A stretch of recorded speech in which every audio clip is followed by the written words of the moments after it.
On this week's episode of Bropostles, can I date my coworker? Yeah, sure. Why not? Let's see how that goes. And also, what can priests do to help lay people actually do the job of lay people and evangelize in their parish? We talk about all that and more on this week's episode of Bropostles.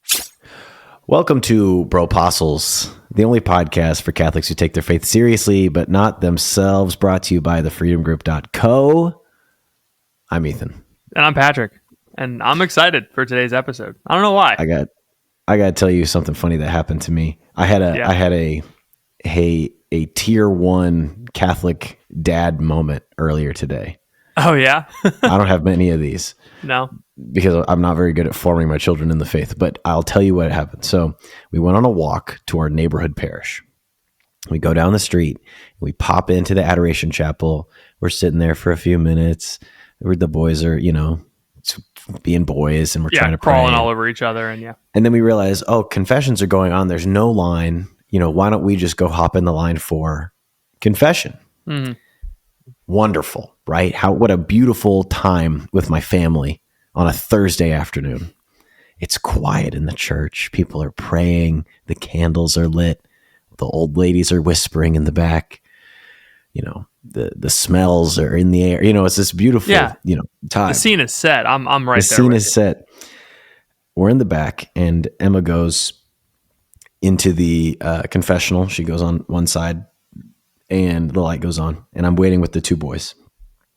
And someone comes out of the other side, and I motion to the lady, like, you can go in front of me. I'll just wait for my wife to get out. She'll take the kids, and then I'll go. So you can go. Mm-hmm.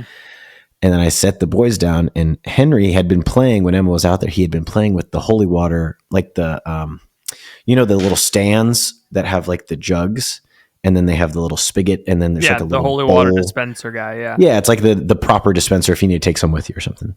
So Henry had been just kind of playing with the bowl. Let some water out. He kind of got his hands wet. He's playing with it. And I was like, oh, this is fine. He's just cute, having a fun time. I'm preparing my conscience. Mm-hmm. I'm thinking deeply about all the terrible things I've done as a man before God and others. And Peter goes over and he's playing with Henry, and they've been playing so well lately. So I was like, oh, this is great. They're just kind of dipping their hands in the water, doing sign of the cross. It's so cute in a moment. And I'm just like soaking in the moment. And I'm like, oh, this is so peaceful. I'm about to go get my sins wiped away. My beautiful wife is getting her sins wiped away. We're about to have a great evening. And then in the middle of my reflection, as I'm preparing to bare my soul to this priest in persona Christi, I hear, bam! And the entire thing, there's water everywhere. Both boys instantly are screaming as loud as they possibly can. There is water. It is like a river across the back of the church.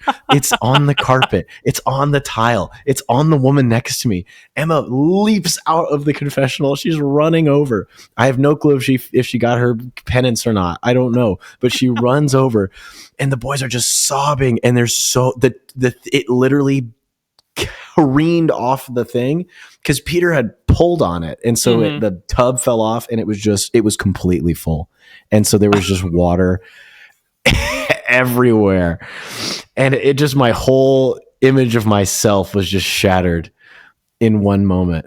I was like, oh, this went from a running into Catholic the church dad. Lobby, sopping wet. Can somebody please hear my confession? Somebody please hear my confession. We had to mop it up into a bucket. We met a nice lady though that lives a couple streets over from us, and she was like, oh, I love this age of boys. They're so fun, aren't they? And I was like, I guess if that's your description of this, that's a very holy. So if patient way of anybody from Blessed Sacrament needs holy water and you can't get some this week, that's my bad. Sorry, that's on me. It was so loud. You can't even imagine how loud it was. Oh, I bet. Just this metal immediately cylinder. Followed by both boys just howling. Not because they're hurt. Henry's crying because Peter's crying. Peter's crying because he's scared. He was scared, because he made a loud noise in the quiet place. Yeah. A big cylinder full of water crashing down onto what must have been a tile floor. Oh, and just two boys just screaming. That's the loudest thing imaginable. Yeah. That's funny. I have no story to match that. I know when someone tells a kid's story, you're supposed to reciprocate with a kid's story. You actually don't have to. Sometimes people can say things and you can say, that's awesome. Hell yeah. Let's start the podcast. No, I don't like talking about kids because it does feel very reciprocal, doesn't it? Yeah. And it's like, there's like the little one-upsmanship that has to happen. Like, I got to talk about my kid now. My kid is also, if it's a story about your kid doing something terrible, you have to talk about how your kid is more terrible. More and then terrible. Kid, it's reverse if it's a cute story. I have nothing. That's okay.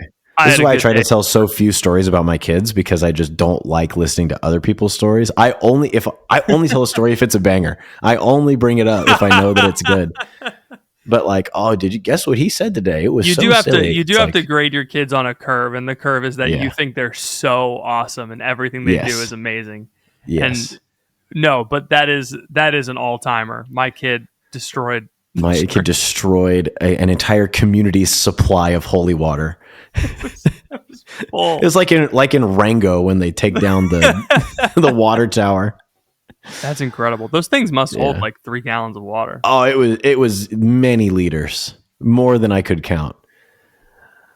Anyway, man, that's good. Yeah, it was fun.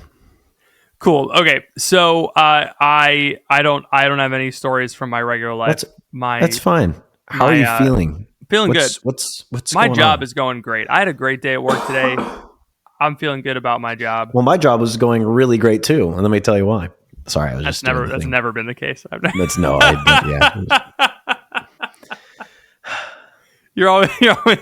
always getting into situations, and you're always like stressed out at work.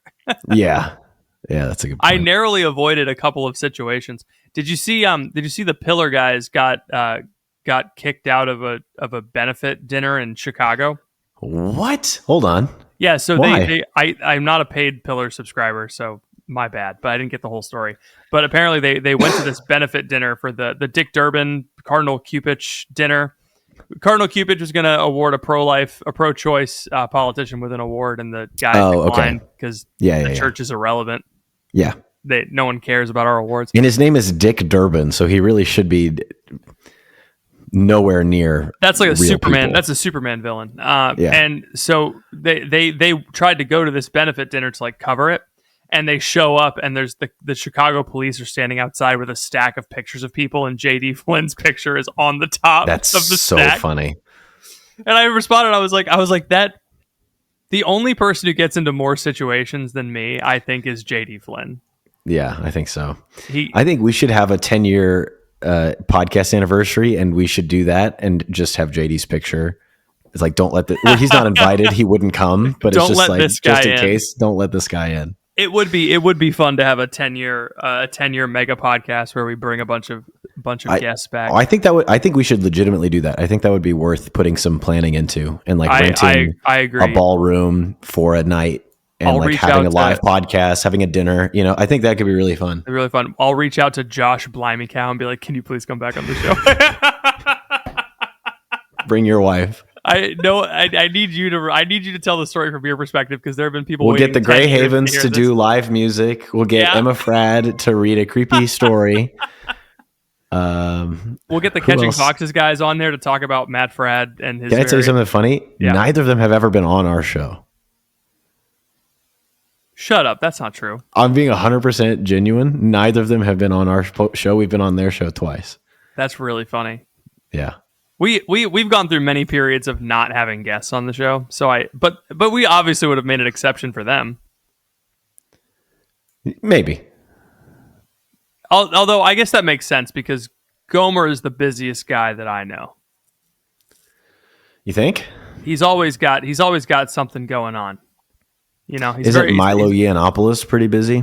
I don't know him. I just follow him. Isn't he like your new gay best friend?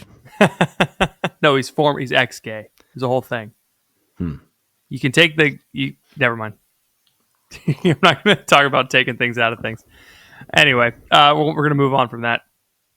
Let us know what city we should have our 10-year anniversary party in, because I don't think we should have it in Melbourne, Florida. I also don't think we should have it in Wichita, Kansas. And so I agree. Both of the places we live are bad for that. I do think Melbourne is great, but I don't want a bunch of people to come and discover that. Crunch listeners are fine. You guys can move here, but I'm afraid now that a bunch of New Yorkers are going to leave New York and a bunch of Californians are fleeing the wildfires, that they're all going to move here. So I would like to let you know, snakes, alligators, hurricanes, very scary. Do not come. We are full. Thank you. I appreciate it. Go to Austin, Texas. Thanks.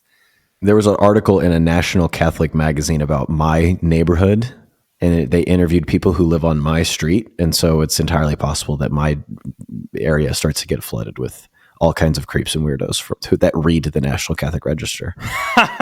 So that's what happened to Steubenville. Everyone found out that Steubenville was like this Catholic Mecca, and everyone started moving there. And they had, but now like cool stuff is happening. So is it really that bad of a thing? No, it's not that bad. But the New Polity guys did have to do a whole episode where they said, "Hey, can women move here too?" Because it's only 20-year-old guys. Can we have some women, please? Not for us, for them. We're married. We moved here with wives and kids, but these guys need wives and kids. All right, let's answer some questions. Republicans at the border. Can some women Latinas come over, please? Oh man, I thought it was funny. Too many hermanos, not enough hermanas. Ed Condon made the point that it was funny that they got stopped for not having the proper identification at a dinner for immigration. And I said, Ed, you're not allowed to make that point. You're MAGA now. Sorry. Yeah, that's what happens. You say something vaguely Republican. Yeah, Ed's always been MAGA. Ed's always been MAGA. Anyway, okay. Question from the pianist. This can be for the podcast. When do you know if someone is just not interested? I wanted to ask this girl out last Sunday, but she went to a different mass.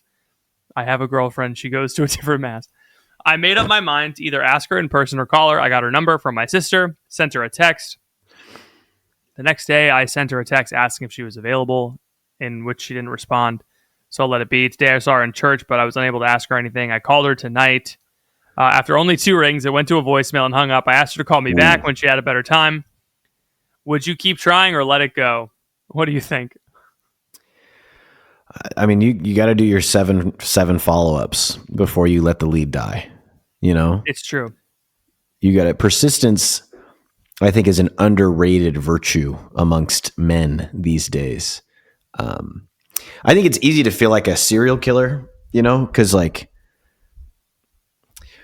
we have this image in our minds of like the only guys that are persistent are either like rapists or murderers. You know, there's like we don't really have any model for like the virtuous, persistent fella other than like Steve Rogers in the Marvel Cinematic Universe. Yes. All right. Who you know, travels through time and steals a couple magic stones. And so he can go, you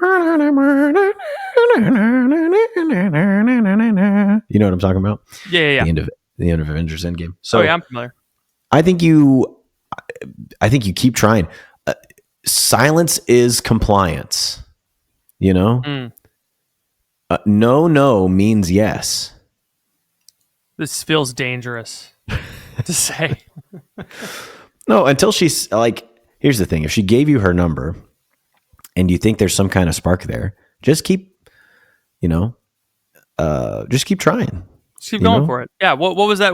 How many tries was that? That was 2, I think. Yeah, two official is not tries. nearly enough. Yeah, 2 official tries, and then the other times you saw her, you can't count the seeing her as a try. No, that doesn't work. Women are very busy creatures because they're thinking about, oh, I need to get another blanket. Mm-hmm. You know, they're busy with, oh, it's getting cold. Bigger socks, please. Yeah. I need a new device for my kitchen. That's what they're thinking about. They're not thinking about like, oh, I got to call this guy back. You know, they're thinking, oh, I just found, hey, honey, you know, it would be great. We could sand this down and refinish this. It's only $10 on Facebook Marketplace and 50 hours of manpower. Doesn't that sound like fun? That's what women are thinking about. You know what I mean? Yeah. Women be thinking. That's what I've learned. I have nothing to add. I think you should. You gotta keep going. Speaking of dating and sales, did you see what Ben sent us? No. Okay.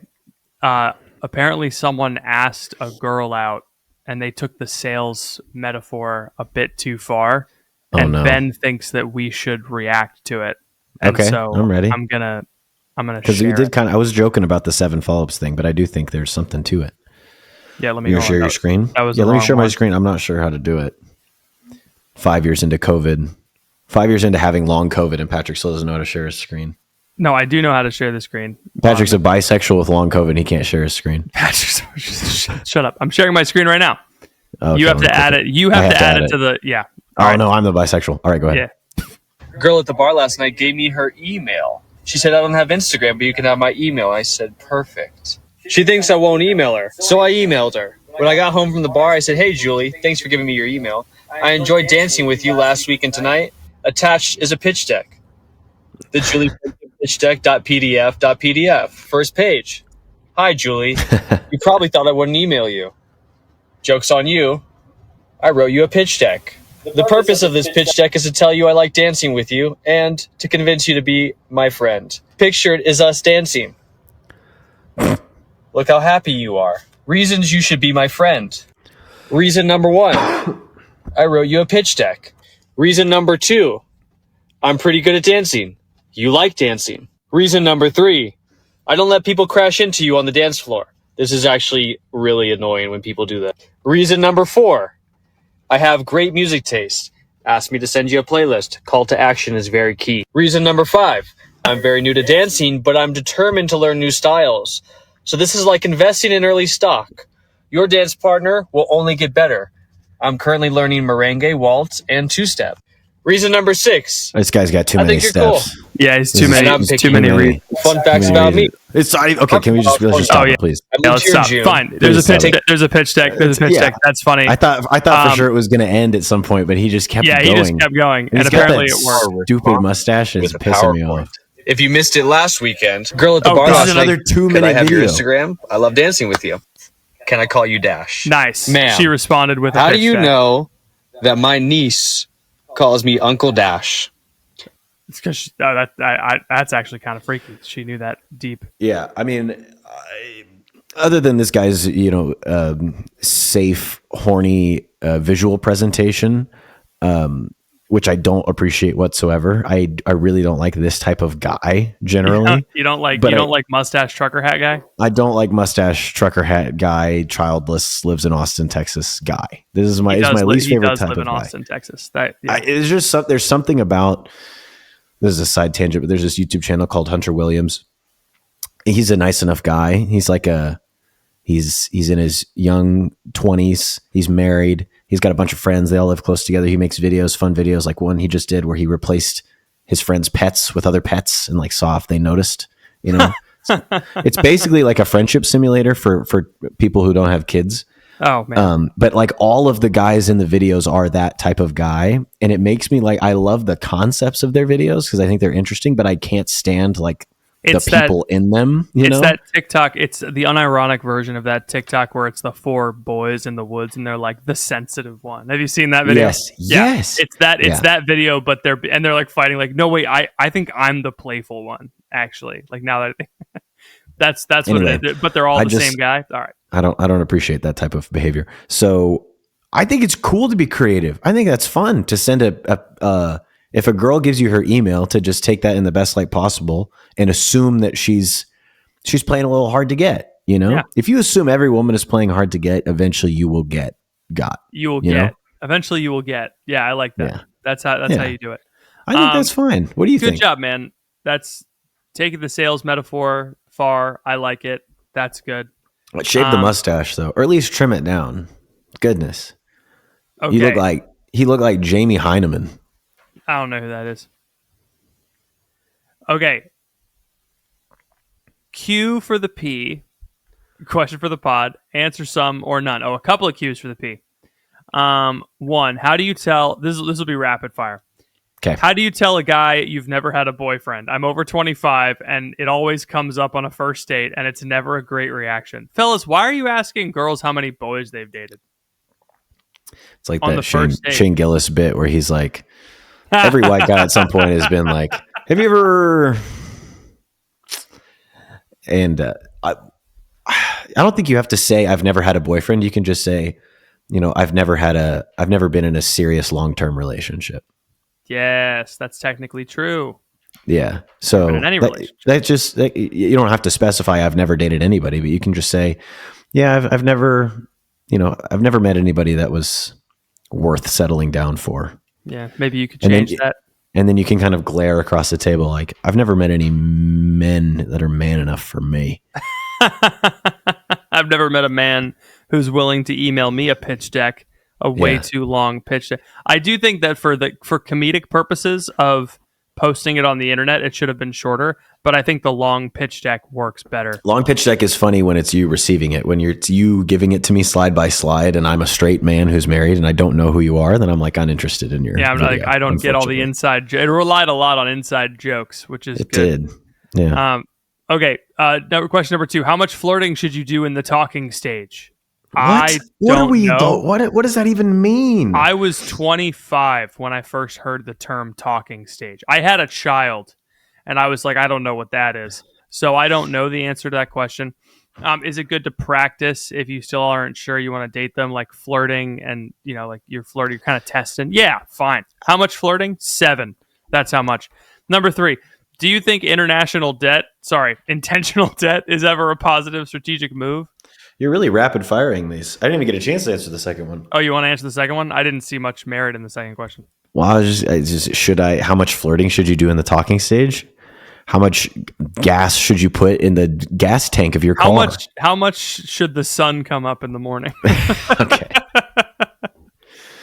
It just doesn't make any sense. It's like, that's what the talking stage is, flirting. That's what it is. That's all it is. Yeah. Yeah. Do you think intentional debt is ever a positive move, like a car loan, student loans, opening a new credit card to get 0% APR? I don't know, Ethan. What do you think about opening a new credit card to get 0% APR for 18 months? What do you think about that, Ethan? We've been carrying a balance for quite a while. What do you think about that, huh? I think the returns have yet to show themselves. I was promised big returns on this credit card and on these courses that we purchased, and I've seen very little in the way of returns. You've seen some returns. I've made all the money back, but that all went to Nevi Media. Sorry. Yeah, exactly. I know. So the question is getting into debt a good thing? Typically, no. Yeah. But there are circumstances where you should, like if there's maybe like a TV that you really want at Rent-A-Center, that would be a good time. Yeah, I think if you're at Ashley Furniture and there's like a couch with a fridge in it. Yeah, if you want like the 60-day same as cash and you just see this amazing lazy boy that wirelessly connects to your brain so you don't even have to like move your finger to change a channel, I think that's worth it. Yeah, consumer debt is typically a bad idea. Sometimes car loans are unavoidable. Student loans are a different kind of thing altogether.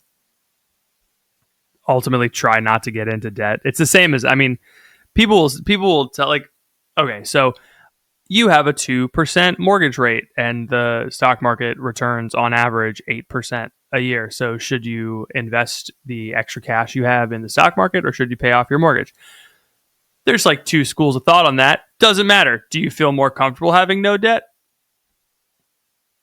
Get out of debt. I don't know. You're going to have to pay it off eventually. Yeah. I would suggest not being in debt as much as you can. Yeah. Leveraging other people's money to start a rental property flipping business, usually a bad idea. I've met a lot of flippers in my day, and they are interesting people. What you need to do is you could borrow. This is the only way it's acceptable to borrow money. Okay. You borrow money from one guy and then you borrow money from like 2 more people. And then you use that money to pay back the first guy. Mm-hmm. And then you just keep finding guys to borrow money from. And you have a great track record of returns. And you can do that for a long time before That's what the U.S. economy has been doing for decades. Yeah. They should put the U.S. economy in jail. Yeah, so don't go into debt. Try not to. The stipulation was 18 months, the credit card for 0% APR for 18 months as a cushion while unemployed. That seems like a really bad idea. That seems like a last resort style thing. That seems like my family can't help me sort of thing.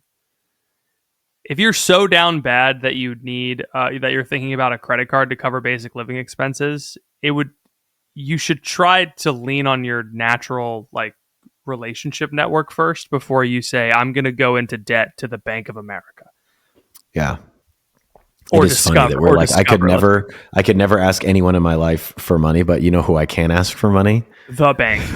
The bank. One of the largest corporations in the world. Yeah.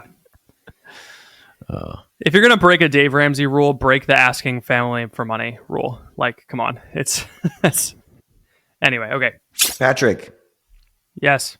I have a craving. I mean, for what? That's a good question. Pornography. Oh, cool. Well, you should be talking to me about that. Who should I talk to? This isn't men's group.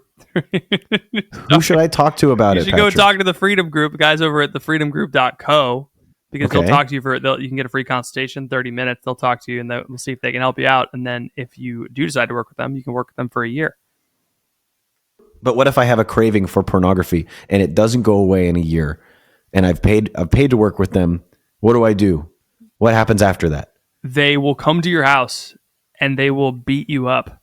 I don't know if that is part of the curriculum. I don't think that's part of the. No, it's not. No, part of what they do. If it's not done in a year, they'll work with you for free until you are free of your craving. What if I don't struggle with pornography, but I have other cravings that are hard to deal with? Would they help me too? You should talk to them still, because the strategies that they use work for any craving. So if you're having a problem with pornography, or if you're having a problem with food, or you're having a problem with other kind of like destructive behaviors, you can talk to them, meet with them, and they will work with you, and they will help you get rid of that craving, because it's all psychological. It's all in your head. What if it's...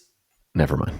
Thank you for sponsoring this podcast. we can only go so far with jokes in the ads. In the ad, yeah. Thank you for sponsoring the podcast. The freedomgroup.co. They do the best work of anybody. They're so go great. Check them out. Yeah. Thanks. Bye. Father Can't Touch Kevin G asked, what is the ideal priest involvement in lay or family-led initiatives as ministries? I love seeing things organically pop up without a parish doing it, but I want to support it. But I don't want to stifle anything because now Father is involved. Ideally, I show up and I'm just there. What do you think? I think the biggest thing is what people need most often, and you know this already, is we need the sacraments, or we need confession at our things, or we need the Eucharist at our things, or we want someone to help us, with night prayer at our things. And you can do all of that, That doesn't have to be your only role, but that's most often what parishioner-led ministries need, is your availability to help us out with the sacraments. Yeah. But if it's not that sort of thing, like, I don't know. I think you just going to somebody and saying, hey, I know you've got this thing. Really excited. I want to help you however I can. Here's my phone number. Call me anytime. And I think that permission to whoever is running it, will then allow, you can kind of figure it out. It's running. It also depends on whether you're the pastor or the parochial vicar. If you're the pastor, stay out of it. That's fine. Because it'll get, nobody wants the pastor anyway. It'll get tangled up. I love our pastor, but I think he understands the distance he needs to have, because especially these bigger churches, it's like, it can be a lot. You don't want to show favoritism. Whereas the parochial vicar, he has the best job in the world. He can do whatever he wants. You can go to people's houses. You can go to the picnic. You can go to the potluck. And I'd also say running interference in the parish office and at the pastoral council. True. Like, yes. just making sure that when the well-intentioned, this hasn't happened in my parish, when the well-intentioned but slightly misguided secretary sees that there's a bounce house and that goes against the diocesan liability insurance, you just kind of say, yeah, let's circle back to that at the next parish staff meeting, and then you just forget about it. Thank you so much for letting me know. I'll take care of this right away. And then you just kind of let it fall off your plate. Do nothing.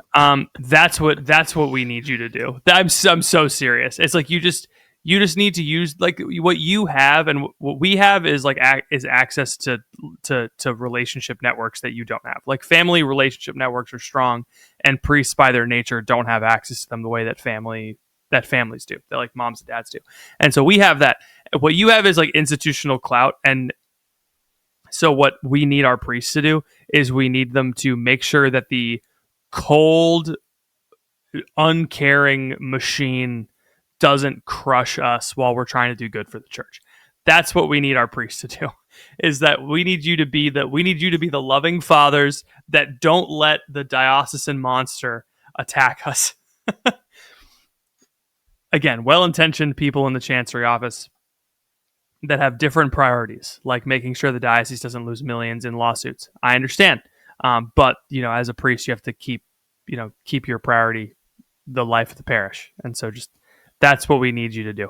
Thank you for the question, because I'm a big proponent of like just do it, like just go lay people, just go start a ministry. I have two really great friends who started an amazing young adult ministry. It's completely run by them. They run like a 150 person retreat every year. It's crazy. They run a young adult ministry out of their house, and they have gotten in trouble before from the machine, and it's hard because they're good people and they're trying to evangelize.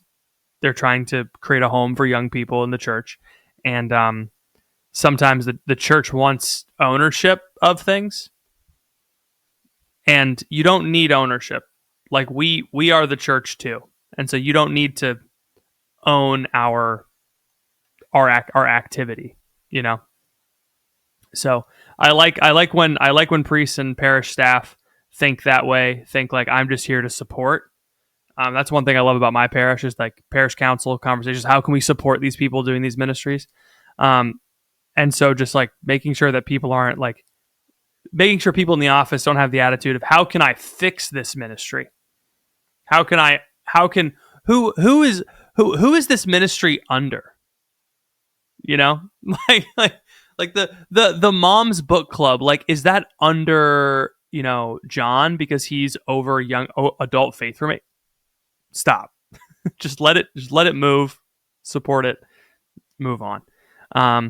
Yeah, I've seen too much of that in my years. I've seen too many things. You're clearly scarred. Oh man, you just can't. Even just 4 years in parish ministry, which is not a lot. You just see things, and you're like, you can't unsee them. You see how the sausage is made, and you're like, how have we lasted 2,000 years? Dude, there should be like an X-Files style show, but instead of like crazy supernatural things and FBI agents, it should just be two church workers seeing the most heinous bureaucratic interference that you've ever seen in your entire life.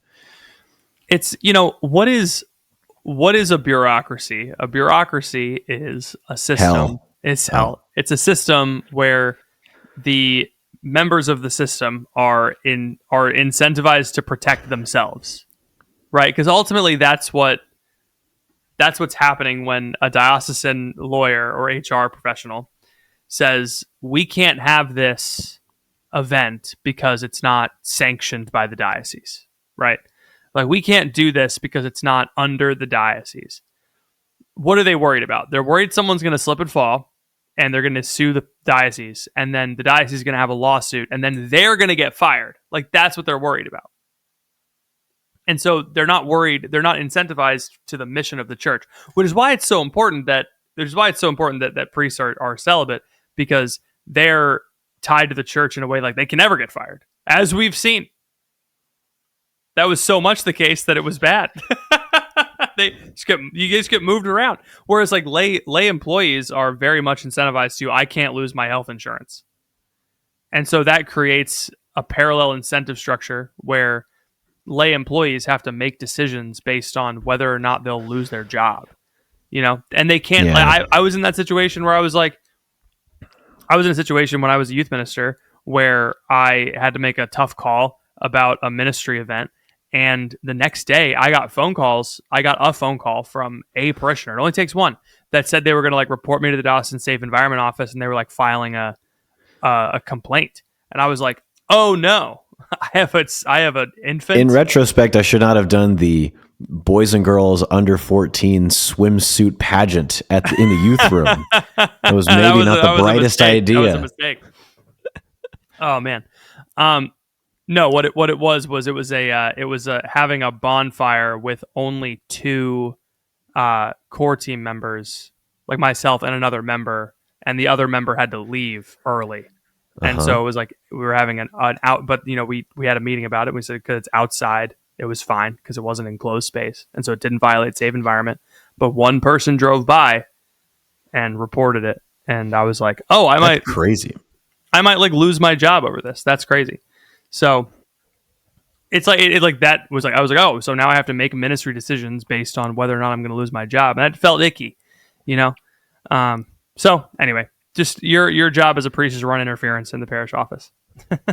Your job as a priest is to make sure that the child pageant is for adults only. Correct. It's very important that the swimsuit competition is 18 plus. 18 plus. Just kidding. Okay. This one's from Kevmeister. Is it okay to ask out a coworker, and how do I do it? Is it okay? Context. I am an EMT. Okay. I have an irregular work schedule. I end up seeing this person about once a month. I'm not super into this person. However, she seems to love Jesus, and I want to learn more about her. That's good, so funny. Is it okay if I ask out this person that I don't really like or find attractive at all? It's like, okay, I guess. No, he does find her attractive. That's up to you, bro. It's your life. He's not like super into her, but he wants to get to know her more. I get. Yeah, you should ask her out if you only see her once a month, and you can even hit her up. You can even like you can even like hand her an AED, and she's like, "What's this?" Although she probably knows what it is. But like, why are you handing me this AED? And you say, "Well, because when I saw you, my heart stopped." Yeah. There you go. You could hand her an oxygen tank and be like, "You want to get high on oxygen?" I had one in the can. It's like you can hand her some Narcan and say, "I'm overdosing on love for you." Nice. But that one was better. Thanks. I shouldn't even have said mine. Yeah, ask her out. It's fine. Yeah, this sounds really cute. I think it's coworker. The problem with asking coworkers out is when you're in the same office. When unmarried people go to the same office every day, it is like playing house in like a really odd way. Correct. And so when you start to cross, everyone's a sibling until people become mommy and daddy. And then when people become mommy and daddy, it gets very weird in the house. Yes. This is true everywhere. And so it doesn't sound like you're going into an office, you're paramedics, you're on the go. Paramedics are also like a wild and crazy bunch. So I feel like you can get away with quite a bit. They're unflappable. That's one thing I've learned about first responders. Like I had a friend who was a state trooper, and he just exuded statey energy. He was that guy. He was Matt Damon in The Departed. Wait, other one. Matt Damon Mark was Wahlberg?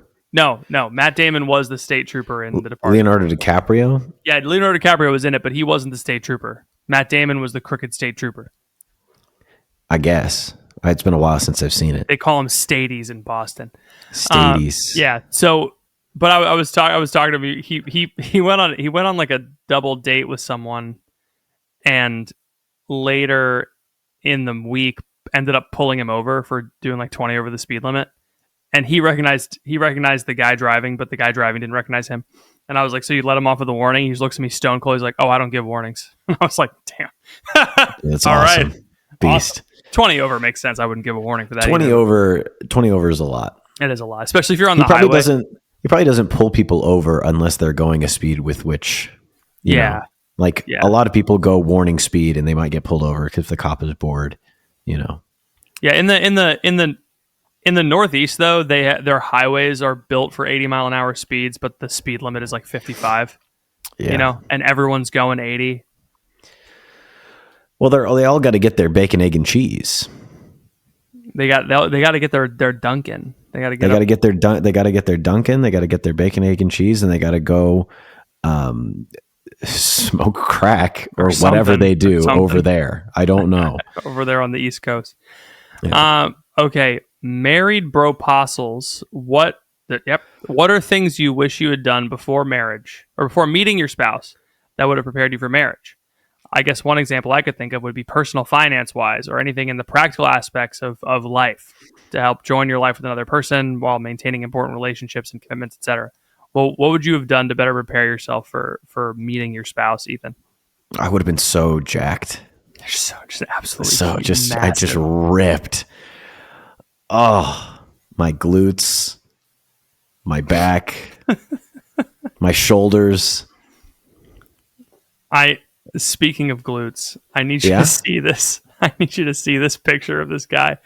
Okay. It was PineSap tweeted it, and it looked like it was him, but it's not him. But this guy, dude. Speaking of glutes, all right, here we go. You have to remember, you have to hit accept when I share the screen. Okay. All right. Get on my back. Look at this guy. That's what you should be doing before you meet your spouse. Oh my, he's caked up. You should be glute maxing. If you sit down, it should be in 2 zip codes. That's what you should be doing. That guy is massive. I love it. All right. Personal finance wise, it's helpful to get out of debt because you're probably gonna have to pay off her debt, and because everyone's in debt now. Other than that, personal finance is pretty easy. There's a pretty well trodden path of how to get financially fit, get physically fit, get emotionally fit. I would read all the books that you would want to read before getting married. You should be interesting, you know? Yeah, I think there's a certain level of taste that you can acquire as a single man that you are unable to acquire as freely as a married man. And I don't mean that like, oh, the old ball and chain won't let me do what I want to do, but you are no longer your own person. And so you have to kind of fit in with someone else's habits and wants and needs and desires. You can't just do your own thing. So the time to develop and form, a personal style, personal taste, aesthetic taste, literary taste, musical taste, all of those things, those all should happen when you're single, if that's of any interest to you. Artistic pursuits, all of that stuff. Get on it before you're married because there's just less time to do it once you are married. That's true. For multiple that'd be a reasons. big one. Yeah. Yes. For good reasons too. It's not like it's, again, I'm not trying to say it's a bad thing. You're just more restricted, and that is a neutral statement, Yes. It's just part of life. Cause then you get, there's seasons, right? It's like, it's hard. Having young children is hard, and then they get older and it gets easier. It's just there's life. Yeah. Okay. Last question. I lost it. Here it is. Real question from Anchor. Here's a real question from Anchor. The best way to meet single women is okay. This doesn't seem like a question. Oh, the best way to meet single women is at the Tuesday night young adult volleyball game. I have said this for years. But I have to lead an OCIA group at the same time across town on Tuesday. How do I make this work? They'll get in without you. Yeah, They don't need you. I don't need you, bro. I don't know. Can you do both? Can you say, all right, everybody, for OCIA class tonight, we're going to go over to the volleyball game? Can you change the night that OCIA is on so that you can you can hang out with the volleyball shotties? I think I think it'd be funny if you tried to teach class while you were playing and flirting at the same time. This is like a very Hal from Malcolm in the Middle solution to the problem. Sure. It's like rent a bus, load everybody onto the bus, drive them over to the, or like Kramer when he's on the J. Peterman bus tour, when he's really just trying to like drop off his trash. Anyway, what can you do? OCI doesn't go all year round, does it? I guess it probably overlaps when volleyball does. Short, but yeah, the time that you can go outside and play volleyball is. Listen, you only need to go to volleyball and meet a lady one time. That's right? true. That is true. So true. you call in and just say, "Hey, can't make it tonight. Personal reasons. Dude, volleyball. Just make sure nobody will narc on you at the volleyball event. Volleyball is that's a good point. You can call in sick and go play volleyball. Volleyball is so fun. Pickup volleyball is probably my favorite pickup sport. I know you're a big basketball guy, but I think I'm just built for volleyball. It was there was like a glorious year in college when the RAs would all play volleyball. It was like the whole semester we were playing volleyball, and it was just so fun. And then I played intramural volleyball, and it wasn't as fun. There were too many more when rules. It got competitive. Yeah. No, it wasn't the competition because it was still fun and we were good at it.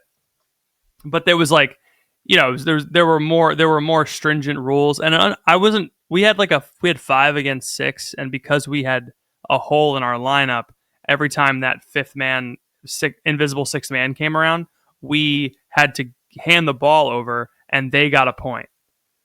What? Yeah, and I was very confused. So I was like, we have fewer people, so we're already at a disadvantage, and then we lose the ball, and then they get a point. So we're like triple disadvantaged for not having everybody I was like, maybe we're being punished for not everybody showing up. It is funny to imagine that no person in Steubenville has more than 4 friends. No, you have a volleyball team. It's only possible to field 5 at a time because nobody has the social skills to get a 5th friend. There aren't enough people. There's only 2,000 of them on campus, true. And no one left campus back then. Now that Steubenville's the place to be, everyone leaves campus. No one has left. A bunch of my friends that were there when I was there still live in Steubenville. Now that Steubenville's the place to be, said no one ever. Now that Steubenville's the place to be. No, dude, it is. It is the place to be. Everyone's freaking moving there. I played terribly at pickup basketball this week. I still think about it. I'm sorry, dude. That's hard. It was so bad. I've been making John upset.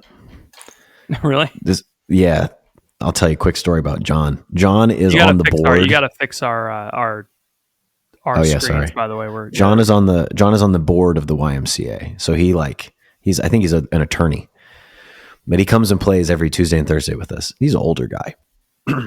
And he hustles, he plays. But John also it's a little chippy sometimes. Oh, yeah? He gets a little frustrated when things aren't going his way on the court. Mm-hmm. Which, understandable. Who among us, has not gotten a little frustrated at sports? And Josh, my buddy who I play with, every week, him and I, we were, best friends for a long time. Josh is like my boy. So one week I'm not there, and John goes up to Josh and he goes, "Man, your friend Ethan, I don't know. He's never seen a shot he doesn't like." And Josh is like, I don't know if that's a fair, because he's like going to take my side, obviously, because he's like my friend. John was like trying to cozy up to him and be like, Ethan sucks. It was basically what he was trying to say. And Josh was like, I don't think so. I think he takes pretty good shots most of the time. And, sometimes he makes them, sometimes he misses. It's just part of the game. And John was like, I don't know. I think he shoots the ball way too much. And so then I go on Tuesday and I play, and I get the ball. We're in like a fast break. I get the ball and I do kind of like a 2-step. It's not quite a layup. It's like a floater. I'm like just a little bit further away from the basket. I've made these in the past. I miss it. I also took the first shot of the game. I missed that one too. So I had like 2 quick back-to-back like misses. They were both good shots. I just missed them, so I don't feel bad about them. But after I missed the floater, John just kind of stopped and he just stood and he just like watched me run all the way back. And he just kind of refused to get back on defense. He stared at me. And for the rest of the game, I didn't shoot the ball. I was like, man, I don't want to make John mad. I don't want to make John mad. He was like, he just defended you and you let him down. Yeah. So it's, no, John never defended me. Let's be clear. Josh defended me. Oh, sorry. I got the J's mixed up. No, John, the attorney, he saw me miss 2 shots back to back and he stopped. He literally stopped on the court and he stared at me and watched me as I ran all the way back on defense in like disbelief that I took those shots. So I'm trying to decide if I'm just like not going to shoot ever again, or if I'm just going to shoot way more. Like if I just need to Just really to like lean in. into it. Hey, I mean, Yeah. I recall a wise man say you miss 100% of the shots you don't take. Wayne Gretzky, Michael Scott. It's true. Like if you have an open shot, which I often do because I'm quicker than most people on the court, you take it. That's what I was always taught. I'm also not the greatest passer. So what do you want from me? Anyway, it's neither here nor there. I imagine That's that could make you come off as a ball hog or a glory hog. You want the glory. Yeah. You're a hog. The truffle. You're sniffing for glory. I'm a bit of a truffle pig, aren't I? I'm just You're a little bit of truffle pig. That's a basketball term. Yeah, I got to work on that. I just need to work on my court vision because I can see my shot, but I can't see where other people are. Like I'm not good enough to see slow other down. people's shots. Yeah.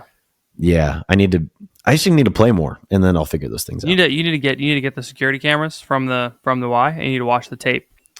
Some people do that. Some people bring like tripods and they'll record themselves playing. That's crazy. I'm sure they're good. Well, okay. Some of them are. Some of them are like former college players trying to like get a semi-pro deal somewhere. Some of them are streamers that are trying to like be in basketball influencers. You know. I think I should just bring it and just like set it up but not record. I just think it'd be funny. see if it changes the game at all. Yeah, see if things start to go my way. Who knows? Cool. All right, let's do the bonus podcast. Yeah, let's do the bonus podcast. I have some thoughts on a certain influencer, and so we're going to talk about that. Oh, I'm so excited to talk about it. Ethan is excited to talk about it. I am excited to talk about it. Here's the thing. He likes to pretend. I can't wait to ruin your perception of how much it matters. Of course it doesn't matter, but we can still talk about it and have fun. Jeez. No, I'm with you. You never want to talk. You never want to talk about stuff that matters. Like you don't want to talk about stuff in the news that matters. You also don't want to talk about frivolous stuff that doesn't matter. You want to talk about people's problems, which half matter. You want like you. That's why we answer questions on this show, because Ethan wants to talk about stuff that only kind of matters. Yeah, that's what podcasts are for things that kind of matter. The podcast is not for anything important, and it's a waste of your time if it's frivolous. Unimportant, yeah. Yeah. All right. Thank you to the Freedom Group for sponsoring this episode. Go to thefreedomgroup.co if you want to break free of your porn craving. They work with you for a year, and if they don't get rid of it in a year, they work with you for free until they do. Thefreedomgroup.co is great. We've sent a lot of people over there. Thank you to the Freedom Group for sponsoring the episode of the podcast. Ethan, do you have anything else? Oh no, I'm dying. I need to get some medicine, I think. I was sick on Monday and I'm still not recovered. I hate when sicknesses linger. We'll go get yourself some Mucinex DM, and then we'll start the bonus podcast. Can you imagine if Mucinex slid into your DMs and it's like that ugly green guy, those green guys with the hat, posting a selfie? Hey, I'm a Tony Soprano parody. What? Yeah, I don't know. I think he was just a guy in his house. I don't think he was a gangster. I think what you just did was racist against Italian Americans. That's fine. It's the last acceptable prejudice is Italian Americans. That's fair. All right, let's go to the bonus. Gabagool. Bye, everybody. Bye.